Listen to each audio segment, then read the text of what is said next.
आज जो हम टॉपिक यहाँ पर टच करने वाले हैं वो आज तक मैंने जितने भी सेशंस करे हैं उन सब में से सबसे इम्पॉर्टेंट टॉपिक है, वो है how to choose your career. कि जो पेरेंट्स हमसे एक्सपेक्ट करते हैं कुछ हद तक वो एक्सपेक्टेशंस भी पूरी हो जाए और जो हम करना चाहते हैं वो भी हम कर सकें और आगे फाइनेंशियली ग्रो करने की जो पॉसिबिलिटीज़ हैं वो इनफाइनाइट हो। इससे पहले कि मैं आप लोगों को बताऊं कि ये चीज़ कैसे होगी या हमको क्या करना है, इसके लिए मैं आप लोगों से जानना चाहूँगा आप लोग अपना करियर कैसे चूज़ करते हैं। सर हम करियर चूज करते हैं जो हमारे पेरेंट्स आपस में सोचते हैं, जो बनना चाहते हैं वो सोचते हैं कि इसमें हमारा चिल्ड्रन फाइनेंशियली सही सक्सेसफुल हो सकता है और हो सकता है वो हमारे दिमाग में पहले से बचपन से सेट कर देते हैं कि आपको ये बनना है और हम छोटे होते हैं तो हम सोचते हैं कि यही हमारे लिए अच्छा ऑप्शन होगा, इसमें सक्सेसफुल हो सकते हैं। फिर वो बच्चे वही करने लग जाते हैं और फिर ये 90% बच्चे इससे चुनते हैं। मोस्टली क्या होता है कि फ्रेंड सर्कल के दबाव में आकर लोग भेड़ चाल में आकर कर लेते हैं, फ्रेंड ये करना तो हम भी ये करते हैं। सर बेसिकली जो होता है वो पेरेंट्स हमारे बोलते हैं कि 2 साल पहले उसने वो करा था आज वो सक्सेस है। वो जो है तेरे बड़े भैया जो है वो आज यूएस में बैठे हैं, ये जॉब कर रहे हैं। तो बेसिकली ये कहते हैं कि तू भी ये कर ले, तू भी उसकी तरह स्टैंड हो जा। कोई इंटरेस्ट के बारे में बात नहीं करता कि हमारा इंटरेस्ट किसमें है किसमें नहीं है। तो सर वो पेरेंट्स जब हमसे पूछते हैं कि आप ये नहीं करना वो नहीं करना तो बताओ क्या करना है, तो सर कई बार ये भी होता है कि हमारे पास ही जवाब नहीं होता, हम क्या करें, हमें यही नहीं पता होता।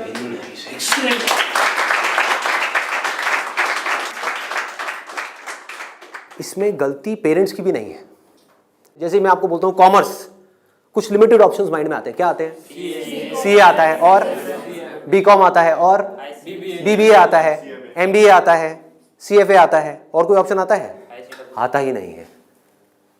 तो ध्यान से देखो क्या हो रहा है। हम सब बच्चों की सोच एक जैसी है, सब पेरेंट्स की सोच एक जैसी है। तो ये पेरेंट्स की सोच किसने बनाई? क्या उनकी गलती है? इस पूरी की पूरी सोसाइटी ने मिलकर बनाई।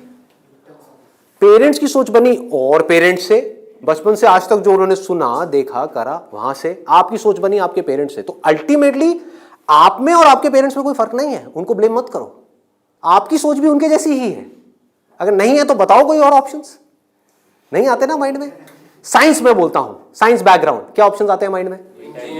इंजीनियरिंग। इंजीनियरिंग में भी क्या आता है? जैसे इंजीनियरिंग वर्ड आता है क्या आता है माइंड में? आईआईटी आता है। ठीक है। मेडिकल में क्या आता है? एमबीबीएस, सर्जन्स, और कुछ? No sir. बस यही है।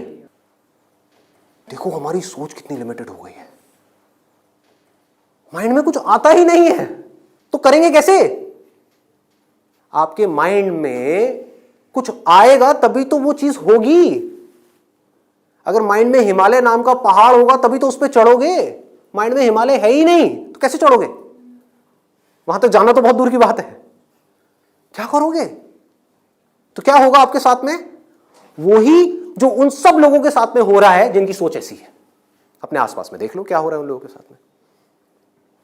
अगर हम चाहते हैं हमारे साथ में कुछ अलग हो तो हमें क्या करना पड़ेगा? अपनी सोच को तोड़ना पड़ेगा। सबसे पहले समझेंगे कि एग्जैक्टली हो क्या रहा है, फिर ये देखेंगे कि हम क्या कर सकते हैं और क्या करना है। इसको आप पीछे सर्कुलेट कर दीजिए।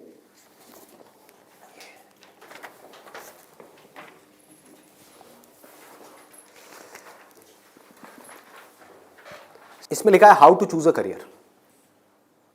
अच्छा, पढ़ाई में हमको आगे बढ़ने के लिए मान लो जैसे मैंने बोला साइंस बैकग्राउंड, तो माइंड में क्या आया? इंजीनियरिंग आया, इंजीनियरिंग से आईआईटी आया, आईआईटी से कोटा आया, या और ये जो तैयारी वाले इंस्टीट्यूट्स हैं वो आए, वहाँ पर जाओ, जा करके तैयारी करो, यही सब होता है। तो अब अगर आपको इस रास्ते पे सक्सेसफुल होना है कि मतलब आपको आईआईटी में पहुँचना है, आईआईएम्स में पहुँचना है, मेडिकल में टॉप कॉलेज में पहुँचना है, तो क्या चाहिए? हार्डवर्क से काम हो जाएगा। आराम से सोचो, आराम से सोचो। ये जो सोच है ना हमारी वो बड़ी खतरनाक बनी हुई है। उसी सोच पे क्वेश्चन मार्क लगाना है। हार्डवर्क सबसे ज्यादा कौन करता है? एक रिक्शे वाला, लेबरर सक्सेसफुल हो जाता है वो। ऐसे बच्चे देखे हैं जो बहुत हार्डवर्क करते हैं और तब भी नहीं हो पाता उनका, और ऐसे बच्चे हैं जो इतना हार्डवर्क नहीं करते हैं, अपनी लाइफ में एक बैलेंस बनाते हैं, मतलब घूमते फिरते भी हैं, मजे भी करते हैं, साथ साथ में पढ़ाई भी करते हैं और वो टॉप कर जाते हैं। तो इसका मतलब क्या है? हार्डवर्क पे क्वेश्चन मार्क लगाओ। हार्डवर्क इंपॉर्टेंट है, लेकिन हार्डवर्क भी अगर सही डायरेक्शन में ना किया जाए तो बकवास है। समझ रहे हो? सक्सेस यहां है, आप वहां भाग रहे हो पूरी जान लगा करके पागलों की तरह, कभी सक्सेसफुल हो सकते हो? हार्डवर्क तो कर रहे हो, क्यों नहीं हो सकते? डायरेक्शन ही गलत है। सबसे पहले क्या चाहिए? एक सही डायरेक्शन चाहिए, सबसे पहले, मोस्ट इंपॉर्टेंट। मतलब कि जिस डायरेक्शन में हम भाग रहे हैं, पहले हमको उसको समझना है कि हम सही डायरेक्शन में भी भाग रहे हैं या इसलिए भाग रहे हैं क्योंकि सब भाग रहे हैं। या ये कहो, हो सकता है ये जो सब भाग रहे हैं उसमें से कुछ लोगों के लिए वो डायरेक्शन सही हो, हमारे लिए गलत हो। समझ पा रहे हो? पता कैसे चलेगा कि कैसे पता लगेगा? एक्सीलेंट। देखो क्या है, सिर्फ 2 पैरामीटर्स हैं जिसके ऊपर हमको दिमाग लगाना है। एक है कंपटीशन, एक है कंसंट्रेशन पावर। जहां पर भी कंपटीशन ज्यादा है, मतलब क्या है कि वहां पर लाखों बच्चे ट्राई कर रहे हैं, होना कितनों का है? 1%, 2%, 3%। रियलिटी है। मैं कुछ भी हाइपोथेटिकल बात नहीं करूंगा। क्या ये जो लाखों बच्चे ट्राई करते हैं, कोई भी ये सोच करके ट्राई करता है, लाखों रुपए जा करके कोचिंग इंस्टीट्यूट में स्पेंड करता है कि मेरा नहीं होगा? देखो कितना मजेदार है। मतलब लाखों को यह लग रहा है कि हमारा हो जाएगा। तो अब सबसे पहला यहां पर जो क्वेश्चन पूछना है, जो ना अभी पेरेंट्स पूछ रहे हैं ना बच्चे खुद पूछ रहे हैं, वो अपने आप से पूछना है। वो ये कि मेरी कंसंट्रेशन पावर्स कैसी है।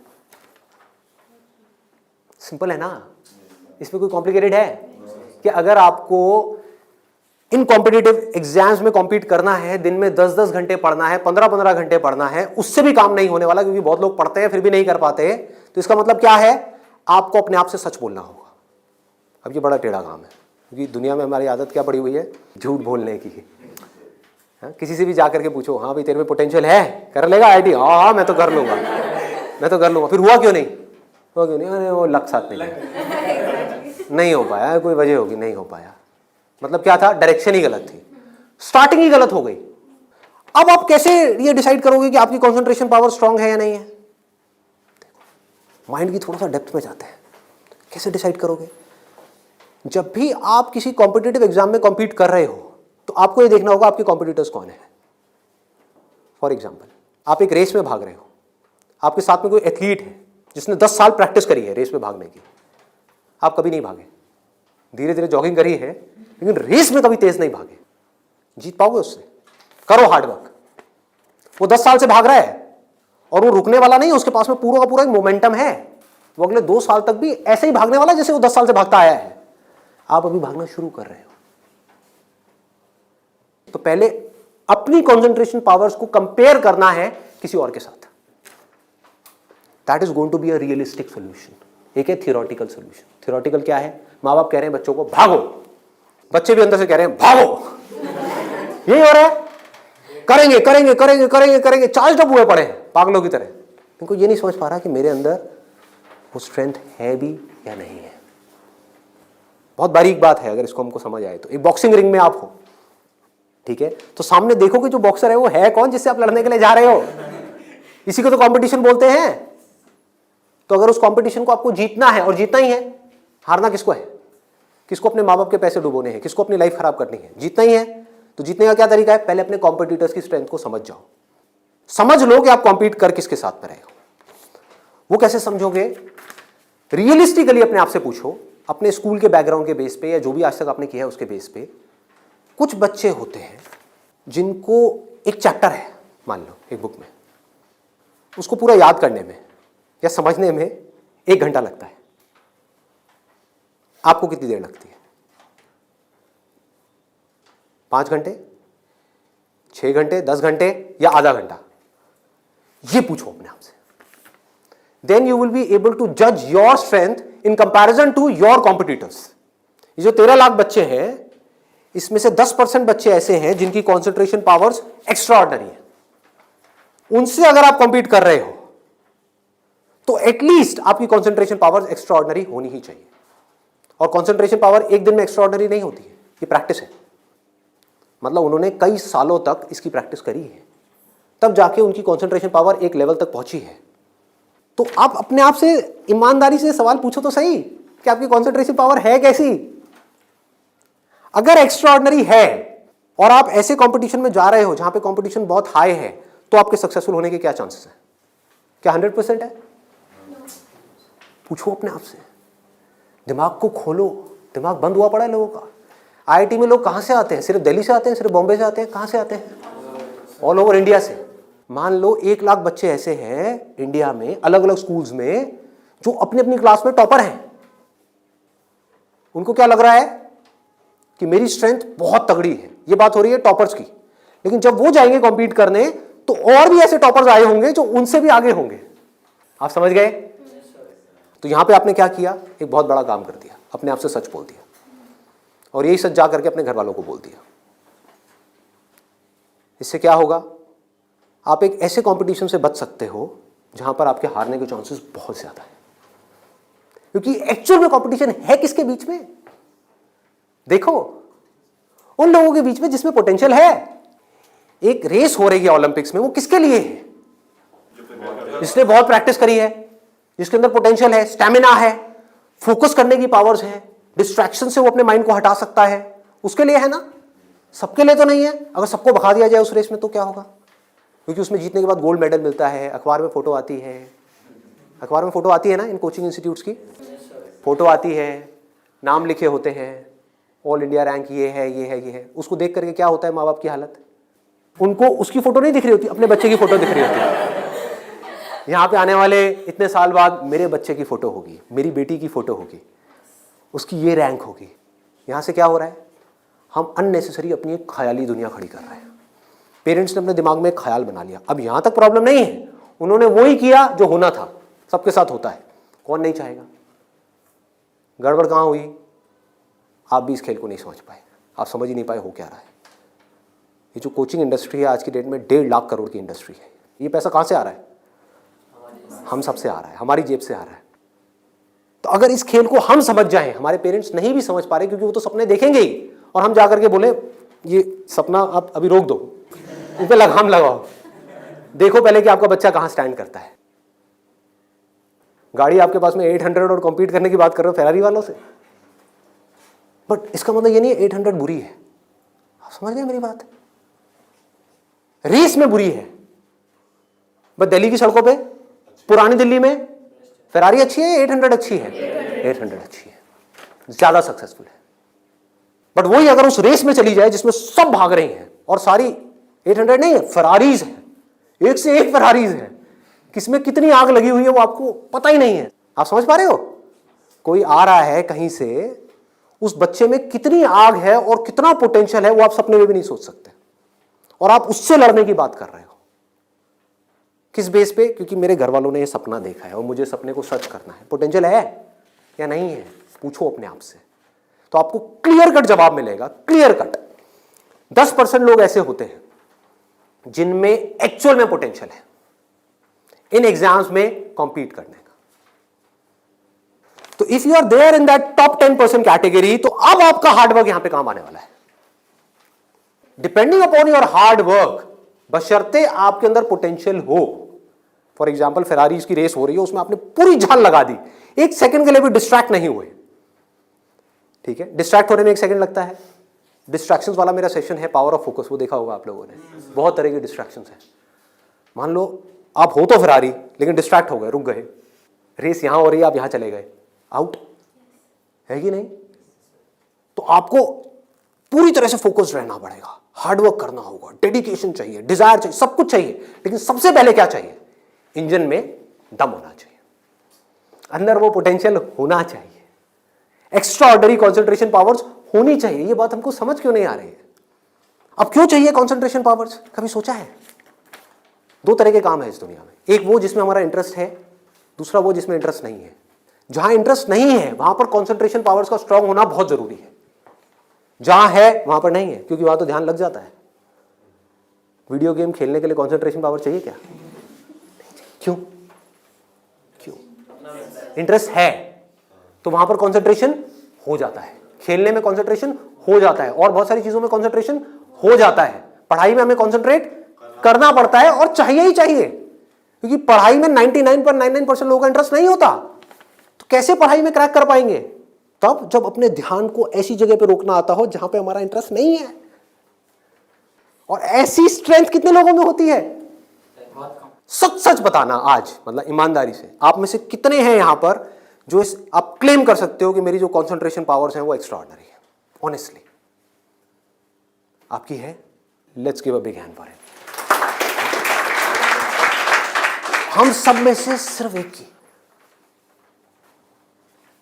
और ट्राई कौन करते हैं? सब करते हैं। मेजॉरिटी ऑफ पीपल, सब तो नहीं कह सकते, मेजॉरिटी ऑफ पीपल करते हैं। है ना खतरनाक खेल। और एक बहुत बड़ी चीज हुई है अभी यहां पर, आप में से सिर्फ एक ने अपना हाथ उठाया, बाकी ने नहीं उठाया। इसका मतलब आपने क्या किया? सच बोल दिया, एक्सेप्ट कर लिया। अगर अपने घर पे भी एक्सेप्ट कर लो तो क्या होगा? खेल शुरू होने से पहले ही खत्म हो जाएगा। अगर ये मेजॉरिटी ऑफ बच्चों को समझ आ जाए, इंडिया में लाखों बच्चे मेरी वीडियोस देखते हैं, उनको ये समझ आ जाए और वो अपने आप से सच बोल दें, अपना हाथ ऊपर ना करें, अपने घर पे जाकर के बोल दें मेरी कंसंट्रेशन पावर एक्स्ट्रा ऑर्डिनरी नहीं है। हाँ, मेरी क्लास में कुछ 4 बच्चे हैं, उनकी है, वो भी कॉम्पीट करने जा रहे हैं, उनको करने दो। मुझे नहीं लगता कि मैं जीत पाऊंगा इस खेल में। हाँ, कुछ और ऐसे खेल हैं जहां पर मैं फाड़ दूंगा। तो क्या होगा? अब क्या आपके पेरेंट्स भेजेंगे आपको? पहले ही बोल दो, आपने भेजना है भेज दो, लेकिन आपका पैसा डूबेगा। 5 लाख डुबोने हैं, डुबो दो। भेजना है भेज दो, मुझे पता है मेरा नहीं हो पाएगा। ये झूठ है, ये नेगेटिव थिंकिंग है, या ये रियलिस्टिक थिंकिंग है? देखो समझो, realistic thinking, that is the biggest thing जो हमको समझना है। पॉजिटिव थिंकिंग का लोग मतलब क्या निकालते हैं कि मेरे पास में मारुति 800 है और मैं ये एक्सेप्ट ही ना करूं कि मेरे पास में मारुति 800 है, मैं अपना एक ख्याल बना लूं कि मेरे पास में फेरारी है और जाकर के कॉम्पीट करूं ऐसे लोगों के साथ में जिनके पास में एक्चुअल में फेरारी है। फर्क पता लग रहा है? और ऊपर से अपने आप को पॉजिटिवली अंदर से मोटिवेट करता रहा हूं। घर वाले भी मुझे रोज फोन करके, नहीं बेटा तू कर सकता है, कर सकता है, कर सकता। रियलिटी को देखो ही ना, अपनी स्ट्रेंथ को देखो ही ना, अपनी आंखें बंद कर लो, सच बोलो अपने आप से। जीत सकते हो तो लड़ो, नहीं जीत सकते तो कोई ऐसी जगह पे जाओ जहां पे आप जीत सकते हो, या बेटर स्टिल जहां पे कोई कंपटीशन ही ना हो। आगे बढ़ते हैं। दूसरा क्या है? ये तो हो गई पहली कैटेगरी, एक्स्ट्रा ऑर्डिनरी, जो यहां पर अभी कोई भी नहीं मिला, सिर्फ एक मिला है।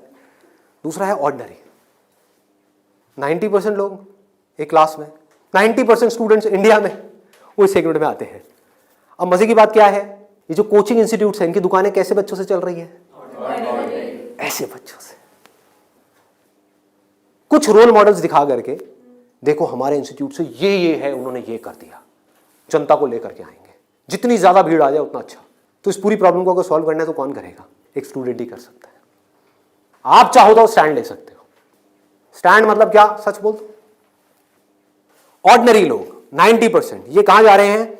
हाईली कॉम्पिटिटिव फील्ड्स में जा रहे हैं। क्यों जा रहे हैं? क्योंकि सब जा रहे हैं, क्योंकि उन्हें लग रहा है कि मेरा हो जाएगा।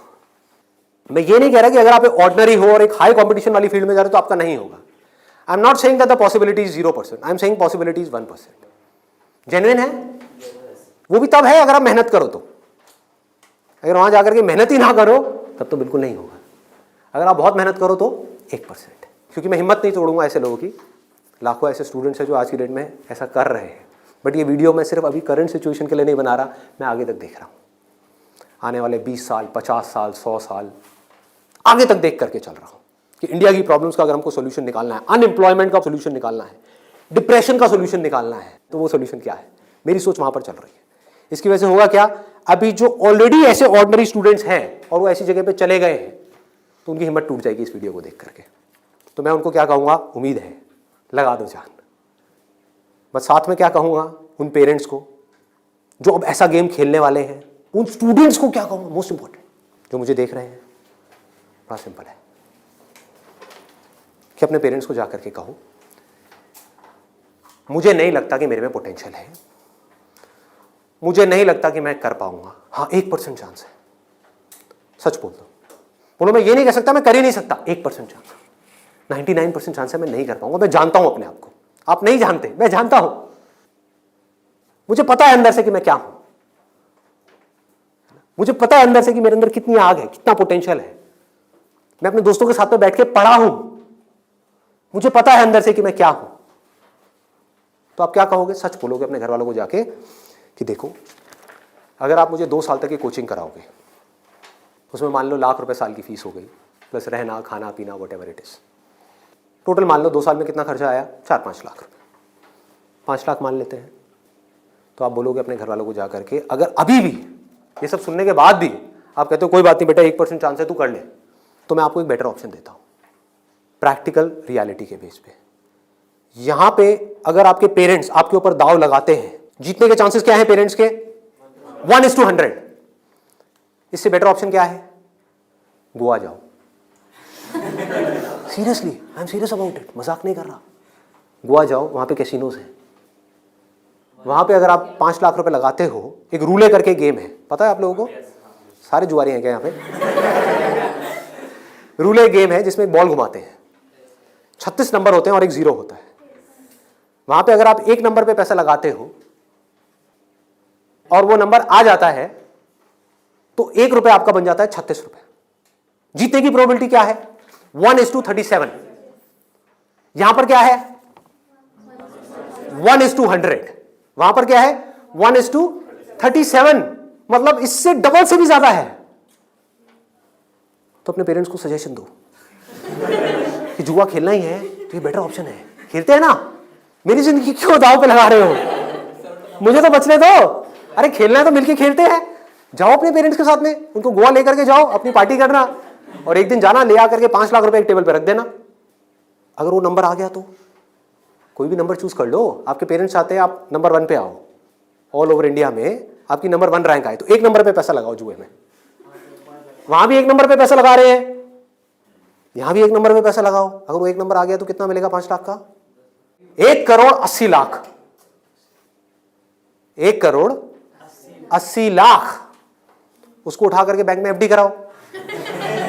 कितना इंटरेस्ट आएगा?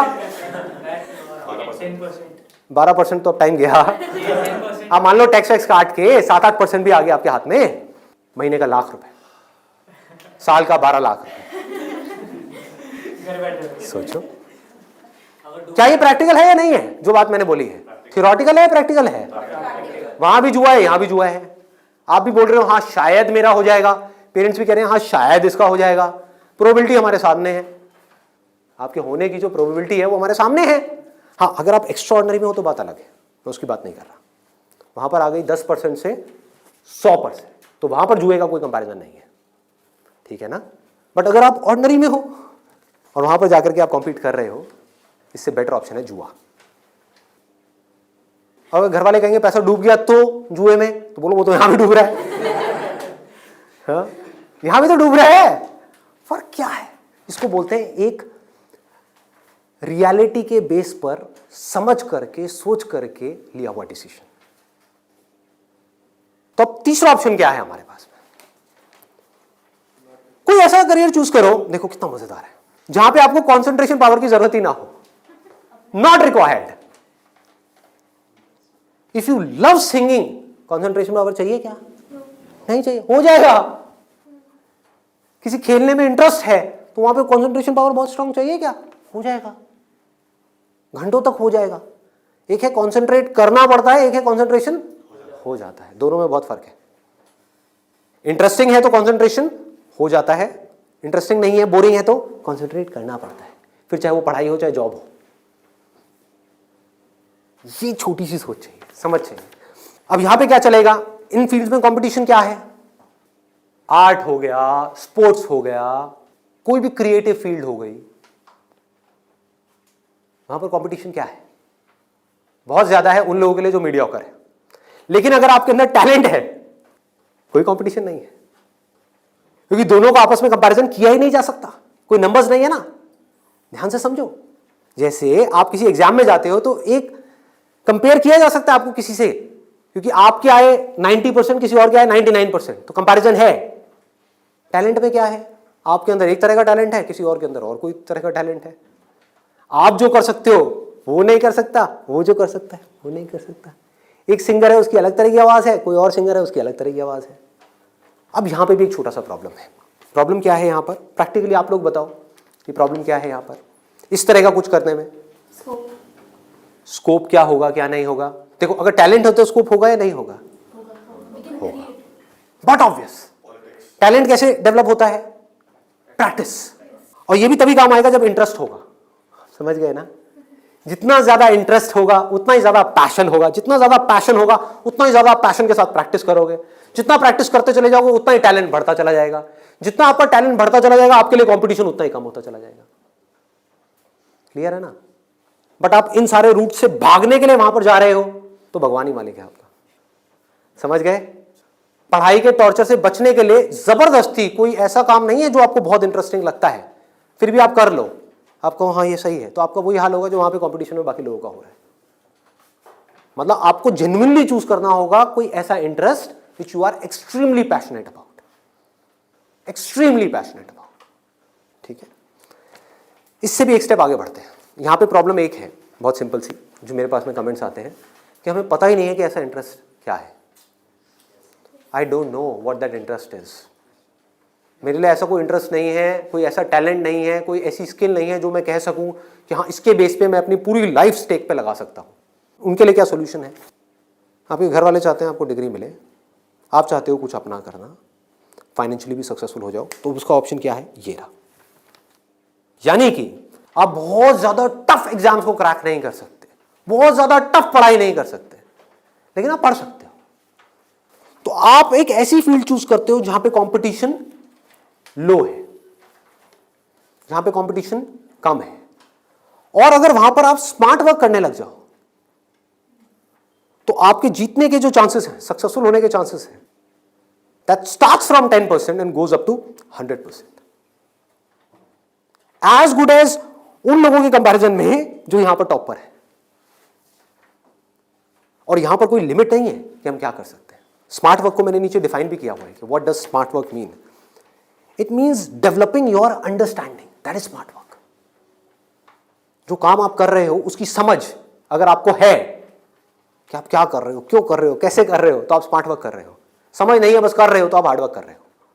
अब इसमें मैं आपको एक प्रैक्टिकल एग्जांपल देने वाला हूं। एक सिंपल सा करियर मैं आपको बता रहा हूं, फिजियोथेरेपी। सुना इसके बारे में सबने? अभी कुछ दिन पहले मेरी नेक में थोड़ा सा पेन हुआ, मैंने गूगल पे जाकर के सर्च किया physiotherapy services at home in my area. Locality मैं नहीं बताऊंगा नहीं तो लोग मेरे घर आ जाएंगे। तो मैंने सर्च किया, वहाँ पर ऊपर कुछ लिस्टिंग्स आई, कुछ वेबसाइट्स आई, उसमें एक डॉक्टर का नाम मुझे मिला, उनकी मैं वेबसाइट पे गया, वहाँ जा करके उन डॉक्टर के बारे में मैंने 2-3 मिनट पढ़ा, समझा, मुझे अच्छा लगा पढ़ करके, समझ करके। उनको फ़ोन किया, वो मेरे घर पे आए, उन्होंने मुझे 7 दिन तक फिजियोथेरेपी ट्रीटमेंट दिया। वो एक ट्रीटमेंट का लेते हैं 500 से 700 रुपये, कई बार 1000 रुपये भी लेते हैं, depending upon the complications and time involved. मेरे से उन्होंने लिए 500 रुपये। मैंने उनसे पूछा कि आप दिन में ऑन एन एवरेज कितने ट्रीटमेंट्स करते हो? उन्होंने कहा एक दिन का ऑन एन एवरेज मैं 8 से 10 ट्रीटमेंट्स करता हूँ। मैंने कैलकुलेशन करी, दिमाग चलाया, 8 से 10 का मतलब क्या हुआ? 4 से 5,000 रुपये एक दिन का, एक महीने का नहीं, एक दिन का। कितना हो गया एक महीने का? लाख से 1.25 लाख रुपए।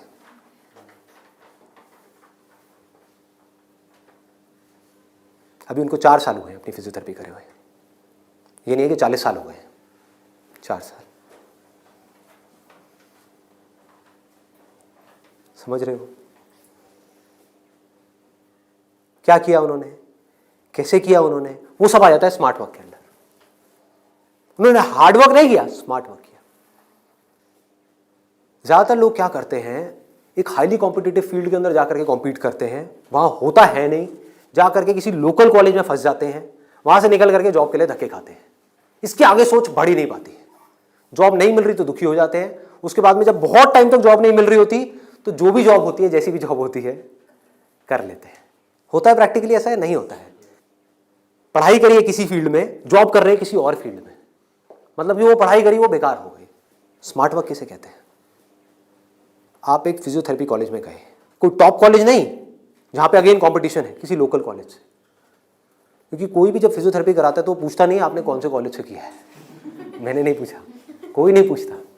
तो किसी भी कॉलेज से अच्छे से जा करके आप स्टडी करके आ गए, डिग्री लेकर के आ गए, आप कहीं भी जाओगे कभी भी आपको जॉब तो मिल ही जाएगी, जो सुन करके आपके घर वाले कन्विंस हो जाएंगे, कहेंगे हाँ ठीक है, एक बैकअप प्लान तो है। तो एक ऐसा रास्ता जहां पर वर्स्ट केस सिनेरियो में आपको जॉब भी मिल जाए, लेकिन बेस्ट केस सिनेरियो की कोई अपर लिमिट ना हो। अब बात आती है कैसे करोगे आप इस चीज को। इसका स्कोप देखो, कि आने वाले टाइम में अभी जितनी तेजी से मोबाइल, लैपटॉप, कंप्यूटर सब लोग इस तरह भाग रहे हैं, सबके ये प्रॉब्लम्स आनी ही आनी है। बैक में प्रॉब्लम आनी ही आनी है, नेक में प्रॉब्लम आनी ही आनी है, और पता नहीं कितनों को कितनी आनी आ भी रही है। आपके घर में भी जो आपके पेरेंट्स हैं उनको सबको कहीं ना कहीं दर्द होगा। तो आपने पहले तो ये समझा कि हाँ, इसका स्कोप कभी कम नहीं होने वाला, बढ़ने ही वाला है। ठीक है, इसमें कंपटीशन भी बढ़ेगा जब स्कोप ज्यादा है तो, लेकिन किन लोगों के लिए बढ़ेगा? जो हार्ड वर्क कर रहे हैं, लेकिन जो स्मार्ट वर्क को समझ पा रहे हैं वो कुछ भी कर सकते हैं। तो आप क्या कर सकते हो? आपने कहा कि सिर्फ इससे काम नहीं चलने वाला, वो मुझे समझ आ रहा है। जैसे मैंने फिजियोथेरेपी का किया, सिर्फ इससे काम नहीं चलने वाला, तो इसके साथ में कुछ और चीजें भी हैं जो मुझे सीखनी पड़ेंगी। क्या सीखना पड़ेगा? जिसका हो सकता है इससे डायरेक्ट कोई कनेक्शन ना हो। 1 महीने का छोटा सा कहीं से वेबसाइट डेवलपमेंट का कोर्स कर लिया, और ऑनलाइन मार्केटिंग का, कि ऑनलाइन मार्केटिंग कैसे करते हैं। गूगल में जब भी आप कुछ सर्च करते हो तो वहां पे एड्स आती हैं, उसको बोलते हैं गूगल एडवर्ड्स। ये किस तरह से काम करता है? आपने कहा ऑनलाइन मार्केटिंग मैंने सीख ली, उसके अलावा मुझे अपनी कम्युनिकेशन स्किल्स पे काम करना होगा, क्योंकि अगर मैं कहीं जा रहा हूं, किसी से बात कर रहा हूं और मैं बेवकूफ लग रहा हूं बात करने में, तो कोई मुझे दोबारा क्यों बुलाएगा? तो आपने क्या किया? कम्युनिकेशन स्किल्स का एक कोर्स किया 1 महीने का, उसके अलावा इंग्लिश स्पीकिंग का एक कोर्स किया 6 महीने का या 1 साल का। इस सबसे हो क्या रहा है? आप एज एन इंडिविजुअल बेटर बनते चले जा रहे हो। उसके बाद में धीरे धीरे आप अपनी एक क्लाइंटेल बनाओगे। शुरू में मान लो आपको दिन में 2 या 4 लोगों ने बुलाया, वर्स्ट केस सिनेरियो मान लो ना, घर से आप ऑपरेट कर रहे हो, अभी आपने कोई अपना क्लिनिक नहीं बनाया है, घर से आप ऑपरेट, और ये कोई थ्योरेटिकल बात नहीं है, ऐसे बहुत सारे लोग हैं जो ऑलरेडी ये काम कर रहे हैं, बहुत लोग कर रहे हैं। अपने नाम को मल्टीपल वेबसाइट्स में आप लिस्ट कर दोगे, इनको डायरेक्टरीज बोलते हैं, ऑनलाइन डायरेक्टरीज। तो ऑनलाइन सर्च इंजन में कोई भी कुछ भी सर्च करेगा तो कहीं ना कहीं वो आप तक पहुंच जाएगा, चाहे वो एक वेबसाइट के थ्रू पहुंचे, चाहे आपके थ्रू पहुंचे, चाहे एड के थ्रू पहुंचे, चाहे कहीं से भी पहुंचे, वो आप तक पहुंचेगा। अगर उनको आपने सेटिस्फाई कर दिया, अपनी बातों से भी, अपने ट्रीटमेंट से भी, ईमानदारी से, जेन्युइनली अच्छा ट्रीटमेंट कर दिया, तो वो क्या करेंगे? लोकेलिटी में रिकमेंड करेंगे, अपने फ्रेंड सर्कल में करेंगे, अपने रिलेटिव्स में करेंगे। तो धीरे धीरे क्या होगा? कुछ महीनों में क्या होगा? यहां पे थोड़ा पेशेंस रखना होगा। ये नहीं है सारा काम 1 दिन में हो जाएगा। आईआईटी में भी आपका एडमिशन हो गया तो ये नहीं कि हलवा है वहां से क्लियर करना, 4 साल तक लग करके दिन रात काम तो करना ही पड़ेगा ना, यहां भी करना पड़ेगा। तो आप सीखते जा रहे हो, समझते जा रहे हो, धीरे धीरे आपको कुछ ऐसी टेक्नोलॉजीज के बारे में पता लगेगा, कुछ ऐसे इक्विपमेंट्स के बारे में पता लगेगा। इसमें हजारों तरह के इक्विपमेंट्स हैं, हजारों तरह की चीजें हैं, अलग अलग तरह के ट्रीटमेंट्स के लिए। इतनी बड़ी फील्ड है ये। आप आने वाले टाइम में फिजियोथेरेपी का एक ऐसा क्लिनिक बना सकते हो अपनी सिटी में या कहीं पर भी, जो अपने आप में स्टेट ऑफ द आर्ट हो, मतलब ऐसा जो पूरे इंडिया में ना हो।